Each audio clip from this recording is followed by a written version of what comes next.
Ya, ketemu lagi dengan Bunda nih, dengan topik yang berbeda.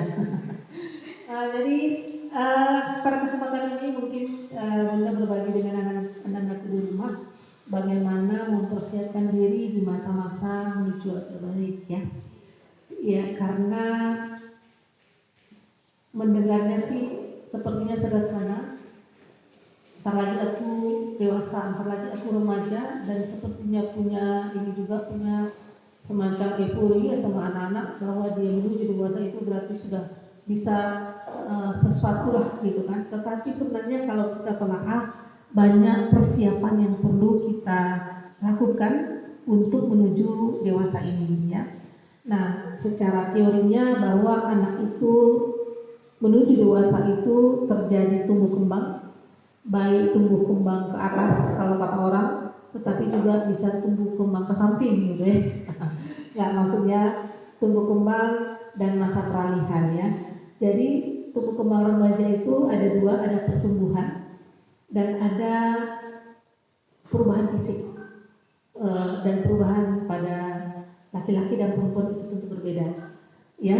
Nah sebelumnya mungkin secara singkat-singkat saja ya Bu ya, bahwa pada saat kita menuju dewasa mungkin Anda tuh bisa melihat diri sendiri, ya kan, bisa melihat sendiri ada perubahan-perubahan yang terjadi, baik dia bagi perempuan maupun bagi laki-laki.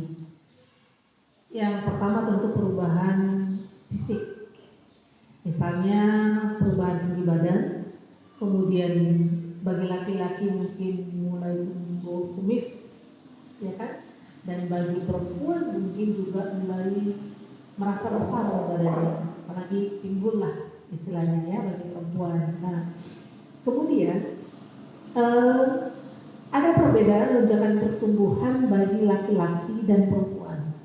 Kalau kita perhatikan anak-anak kita di masa-masa SMP, SD menuju SMP, itu biasanya lebih cepat kelihatannya yang laki-laki, yang perempuan lebih besar. Tuh ya, perhatikan dari ya, iya awalnya. Kenapa? Karena memang lonjakan pertumbuhan pada perempuan itu lebih awal ketimbang laki-laki. Nah, tetapi pada masa masuk ke lonjakan pertumbuhan laki-laki, walaupun usianya pada saat usianya sama, tetapi duluan yang perempuan terjadi lonjakan pertumbuhan. Biasanya kalau perempuan itu dimulai di umur bisa 11 sampai 12 tahun. Kalau yang laki-laki itu biasanya di awal 13 sampai 15 tahun. Jadi makanya kadang perempuan yang duluan lebih besar kelihatan. Tetapi ingat, pada saat laki-laki sudah masuk ke lonjakan pertumbuhan yang akan ditinggalkannya lah perempuan itu ya. Nah itu dia. Dan ingat, pertumbuhan berat badan bisa sampai 2 kali lipat dari awal sebelumnya pada saat lonjakan pertumbuhan terjadi. Tentu lonjakan pertumbuhan ini pengaruhi oleh tentu dengan asupan makanan juga yang didapatkan oleh anak kita ya. Tentu yang bergizi tentunya Bu ya. Nah, bagi nandaku bahwa ada terjadi perubahan selain pertumbuhan tinggi badan tadi, juga ada perubahan hormon dalam tubuh. Nah, hormon ini mungkin ada nanti di pelajaran apa Bu ya? Biologi ya, ya. Jadi hormon ini nanti akan mempengaruhi fisik laki-laki dan juga mempengaruhi fisik perempuan. Yang laki-laki itu paling besar dipengaruhi oleh hormon testosteron, bagi perempuan itu hormon estrogen progesteron. Apa yang terjadi bila hormon ini sudah mulai bekerja dalam tubuh? Tentu kalau bagi perempuan mulailah dia mungkin merasa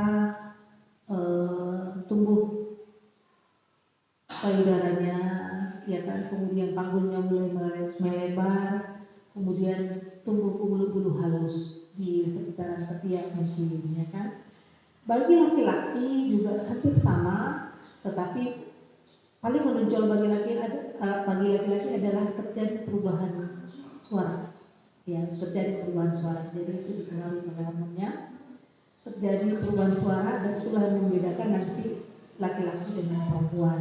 Nah, bagi perempuan yang paling mendasar adalah mulai masuk masa menstruasi atau masa haid.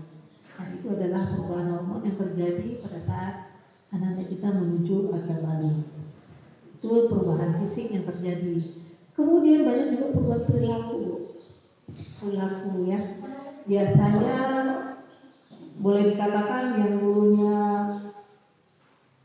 sama ibu sama bundanya di rumah asal apa dibilang ya bu, ya bun, ya ma, ya mak. Tapi pada saat memang sudah terjadi perubahan hormon dalam tubuh, terjadi perubahan perilaku juga dalam tubuh, bisa saja ada yang kalau bundanya melarang jangan pergi, ini masa nggak boleh, aku tuh sudah besar. Nah itu ada muncul seperti itu. Kenapa? Karena memang sudah terjadi perubahan perilaku juga, ya kan? Apalagi sudah mulai berahasia mungkin, sudah mulai berahasia. Yang tadinya semua dibilang sama bundanya, dan sekarang nggak usah bilang sama bunda lah. Ya, ini rahasiaku. Itu adalah sudah terjadi perubahan perilaku. Perubahan yang lain juga, mohon maaf tadi mungkin bunda masuk ke fisik lagi. Perubahan yang lain pada fisik ialah selain pertumbuhan juga pada kulit bisa terjadi. Laki-laki mungkin bisa menjadi sama, laki-laki perempuan mulai timbul jerawat, ya kan? Kemudian pada rambut, laki-laki perempuan yang bersama mulai tumbuh rambut baik di ketiak atau di tempat lain. Kemudian pada ukuran tubuh, laki-laki biasanya bahu dan dadanya, kalau perempuan biasa di pinggul, ya kan? Pada keringat juga muncul perubahan, akan lebih banyak. Makanya kalau sudah mulai dewasa rasanya sudah perlu pakai BB. Karena apa? Karena muncul produksi keringat yang lebih banyak dan berbau, ya kan? Termasuk suara akan lebih berat dan termasuk tentunya perubahan-perubahan pada organ reproduksinya. Ya. Nah, itu adalah perubahan fisik dan paling mendasar tadi seperti yang sudah sampaikan, laki-laki mengalami perubahan dewasa itu ditandai dengan mimpi basah. Kalau perempuan menuju dewasa itu ditandai dengan masa menstruasi, ya. Nah, mungkin itu perubahan fisiknya. Perkembangannya ada juga, selain pertumbuhan ada perkembangan. Perkembangan ini menyangkut perubahan fisik, mental dan juga perasaan, ya. Yang tadinya sama teman yang perempuan ataupun laki-laki biasa aja, ayo main, aku kan perempuan tidak masalah ya main. Tapi kalau sekarang sudah mulai terbalik, dia kan perempuan, dia kan laki-laki, jadi sudah mulai ada merasa berbeda, sudah mulai ada berbeda. Dan itu wajib kita tanamkan kepada anak-anak bahwa memang laki-laki berbeda dengan perempuan memang berbeda dengan laki-laki. Ini penting. Ini penting ditanamkan. Kenapa? Karena memang kalau ini nggak kita tanamkan, mungkin pernah ibu lihat juga, kita lihat di luaran sana, kadang banyak anak kita yang bingung, dia posisinya di mana, bingung dia, laki-laki atau perempuan kan gitu kan. Makanya penanaman pemahaman ini juga harus penting pada saat dia mulai akan balik, kau nak laki-laki, jadi kau harus begini-begini, kau nak perempuan, tidak boleh begitu. Laki-laki yang seperti itu harus memang peran kita juga seperti itu kita tanamkan, karena dia juga sedang masa perkembangan, perubahan, ya kan. Jadi dia kalau tidak kita ikut membantu, bisa saja dia salah pemahaman, ya. Jadi beda laki-laki beda perempuan itu harus kita tanamkan. Kemudian akan muncul rasa perhatian juga kepada lawan jenis ibu. Ibu harus hati-hati kepada nanda-nandaku. Kenapa? Karena akan timbul perasaan-perasaan. Mudah-mudahan kalau perasaannya terarah dan bisa dikasih pengertian, tidak akan menjadi hal yang merusak. Tetapi kadang itu namanya tidak diarahkan dan tidak paham, dia itu menjadi rasa yang merusak. Karena dia akan timbul merasa benci, cinta, cemburu akan tumbuh di sana. Masa-masa menuju balik ini. Nah, makanya mungkin peran kita, peran orang tua, peran ibu juga mungkin mohon bantuan di sekolah, memberikan pengertian-pengertian seperti ini, ya. Karena di situ dia akan datang, ya. Kemudian ya banyak istilah sebenarnya, nanti Bunda bagi saja mungkin materinya Bu untuk bisa dibaca bersama. Kemudian selain perkembangan tumbuh kembang tadi, juga bisa terjadi perkembangan sosial. Apa itu? Sudah mulai dia membentuk suatu pengelompokan sosial, ngegeng Bu, yang ngegeng dia. Kadang ya ada geng yang, apalagi sekarang kalau saya lihat geng yang suka tiktokan dulu ya, ada tiktokan itu sering kita lihat. Itu mungkin juga harus perlu pengertian dari kita bahwa sebenarnya boleh kita berkelompok dengan teman-teman, boleh kita bergaul dengan diskusi dengan teman dalam suatu kelompok belajar, tapi tentu dalam kelompok dalam artian yang harus bisa kita arahkan ke positif tentunya ya. Kenapa ini penting? Kita lihat juga banyak terjadi di luar sana, gengnya itu menjadi seperti geng motor dan sebagainya, itu kan itu bisa merusak orang lain. Nah, jadi di perkembangan sosial ini yang paling besar mempengaruhi adalah teman sebaya. Paling besar mempengaruhi adalah teman sebaya. Di masa ini dengan ibu, dengan bapaknya dia mungkin agak mulai menjauh karena merasa dia sudah punya privacy, punya aku kan sudah besar, tidak harus diketahui bunda dan tidak harus diketahui ayah. Disinilah peran teman sebaya itu bila tidak terlarang bisa menjadi terjerumus kita kemana-mana.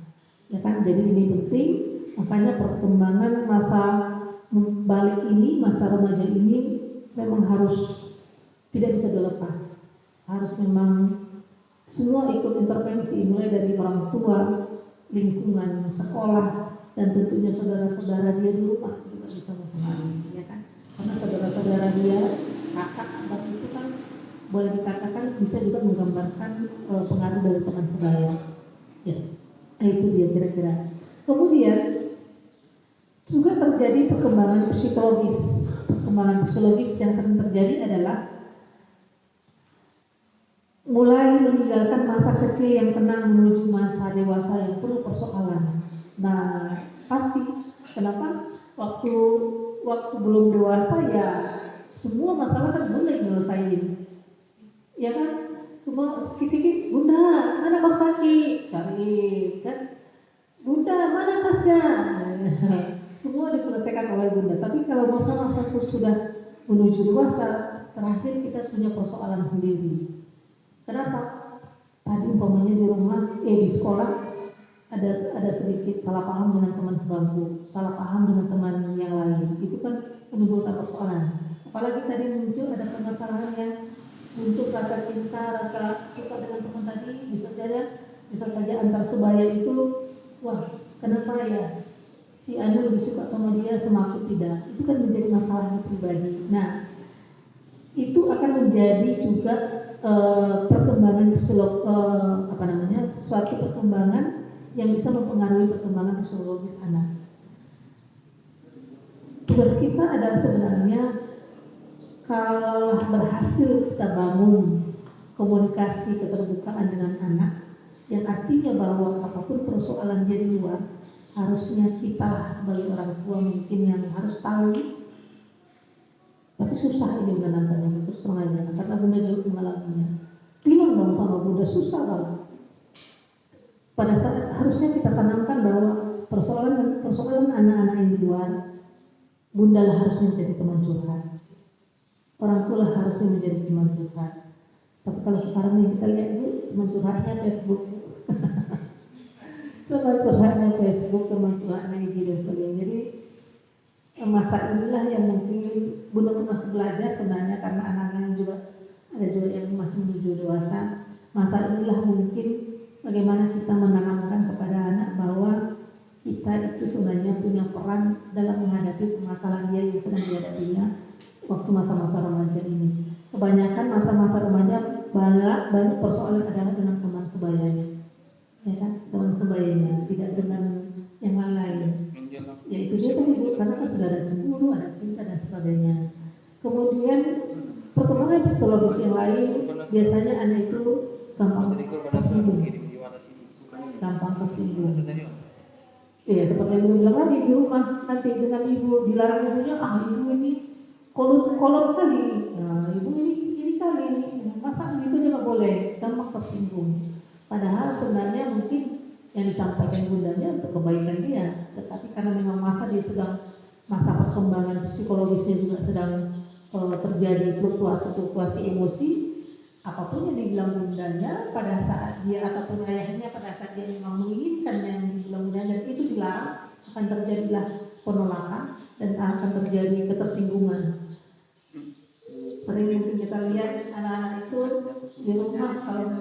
sama orang tuanya, tutup pintu, banting pintu, kunci kamar, menyendiri dia. Kenapa? Karena dia merasa kayaknya ini bundaku nggak paham dengan aku, ayahku ini nggak paham dengan aku, karena merasa ada penolakan dari orang tuanya. Jadi itu masa-masa perkembangan psikologis yang terjadi pada anak.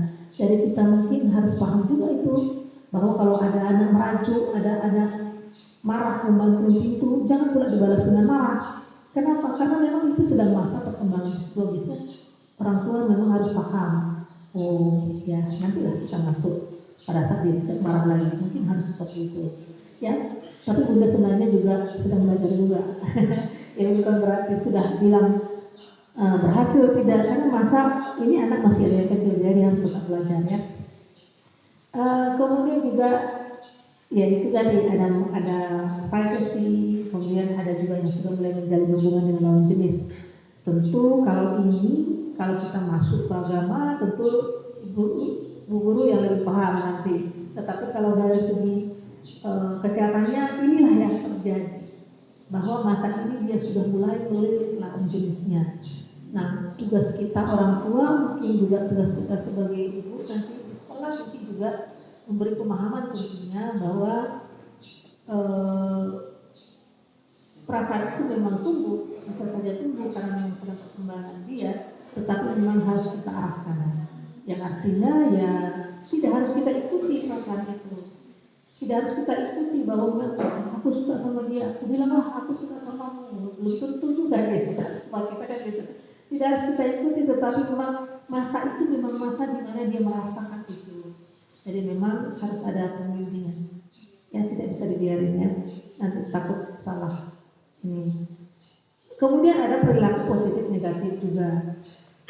Perilaku positif negatif, perilaku negatif itu masa-masa seperti ini akan kita lihat anak-anak kita itu kalau lewat yang lain-lain, lewat yang aneh-aneh, umpamanya sering kita lihat ada kumpulan anak muda lewat nanti anak-anak remaja,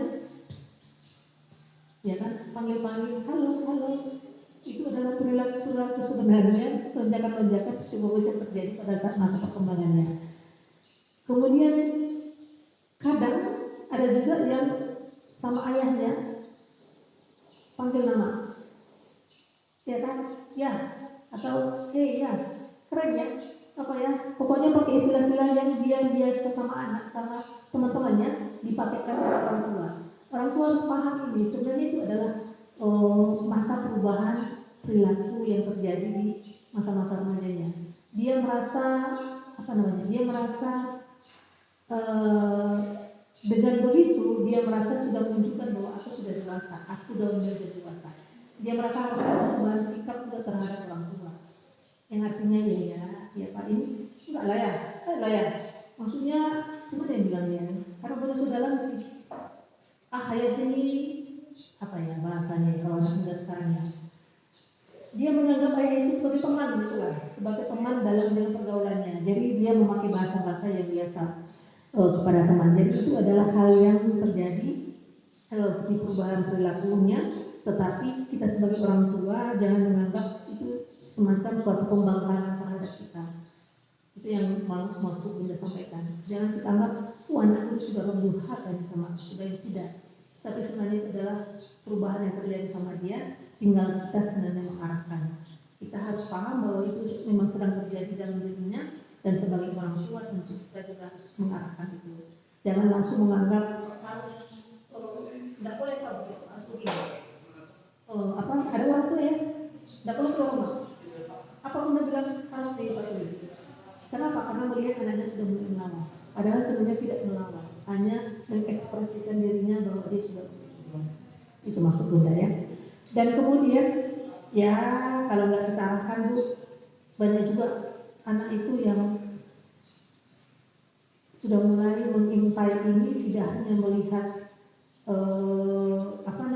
hal-hal yang bermanfaat, tetapi juga sudah mulai melihat hal-hal yang tidak bermanfaat. Apalagi dengan HP ini. Nah itu juga mungkin perlu pengawasan.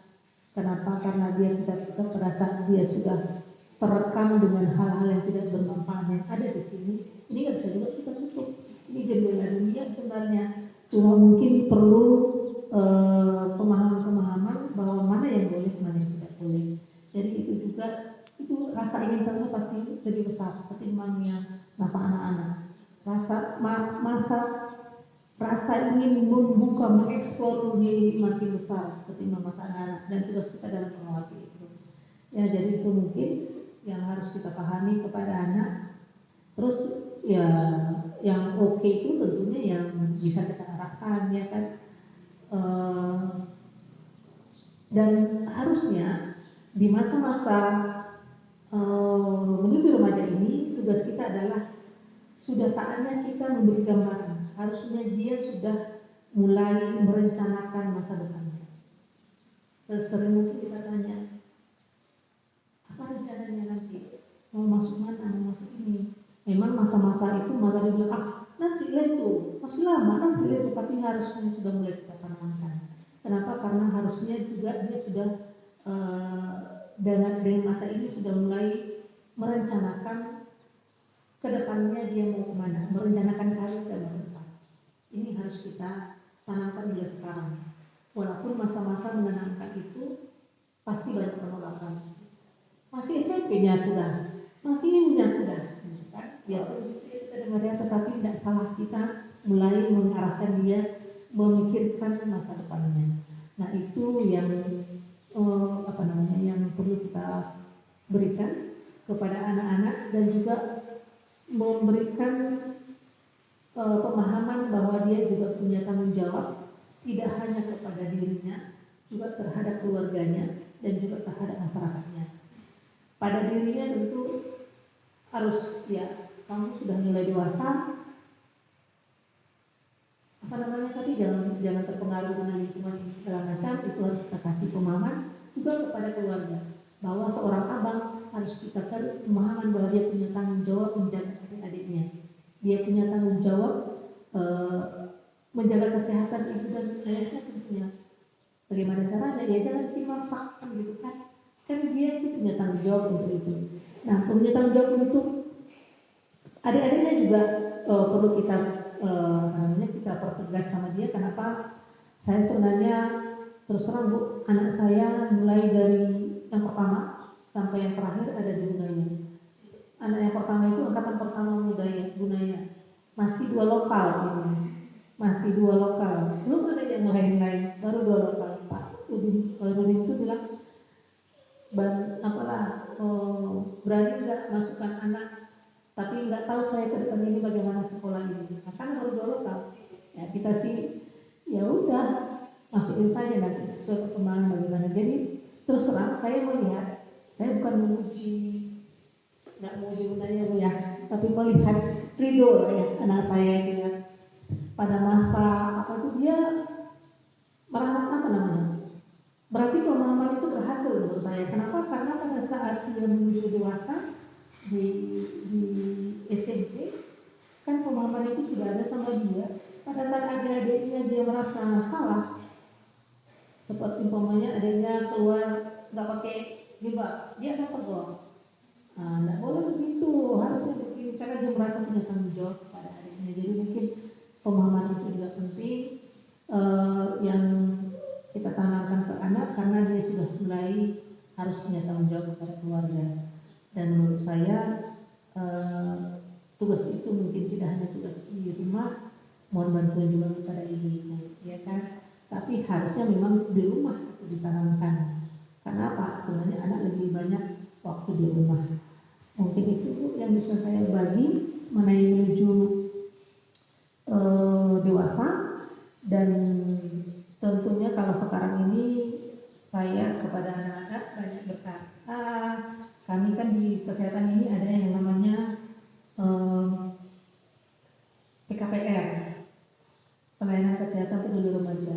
Jadi materinya seperti ini, dan lebih spesifik lagi banyak ke materi-materi lebih spesifik perempuan, kita buat kelasnya, laki-laki kita buat kelasnya. Tetapi secara umum mereka diajarkan bahwa katakan tidak pada pergaulan bebas, katakan yes pada prestasi. Mungkin itu saja. Terima kasih. Assalamualaikum warahmatullahi wabarakatuh.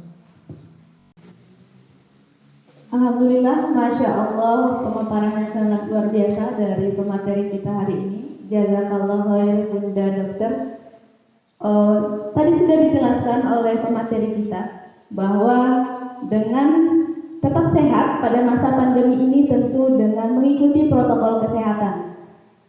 Sebisa mungkin tetap di rumah, tetapi kalau ada kegiatan yang mengharuskan kita keluar rumah, maka jangan lupa jaga jarak, physical distancing, pakai masker dan cuci tangan sesering mungkin, ya Bunda?